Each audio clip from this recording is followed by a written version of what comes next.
خيو غيروا لك المنهاج بسوريا، حذف كلمة آلهة، حذف الآلهة الآرامية، وحذف الآلهة فيريونا، وحذف ربة الينبوع. يعني ما أبي آلهة بسوريا إلا ما حذفوها. يا معلم احنا كنا كل الآلهة هاي ودينا برقاب بعض، هسه تدخلونا آلهة واحدة شو نسوي؟ خيو هنا ايش كاتبي لك؟ حذف كلمة آلهة من المرسوم ميلانا، حذف القراءة، حذف الفقرة أماكن العبادة، حذف الجداول الزمنية والرسومات، وأبقاء صورة المسجد النبوي، حذف عبارة عبادة الربة الأم.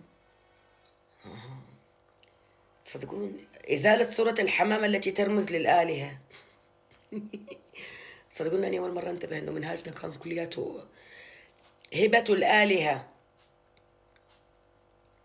حذف الآلهة من القارات. عادي ويلكم. أي والله كل الآلهة شالوها. قسم بالله مرسوم تشريعي بحذف كل الآلهة، ما خلونا. شايفين النظام هذا الخايس؟ عايشين احنا بسوريا لنا 60 سنة، عندنا 5000 آلهة. أقول ليش الحرب هاي؟ كل من يدافع عن آلهته. الحمد لله انه انفتحنا بشرفي.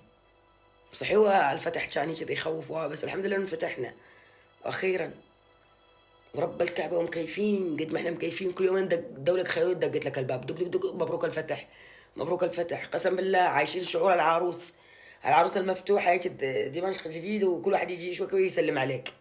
الحمد لله اللي من علينا بهذا الفتح. الحمد لله انفتحنا.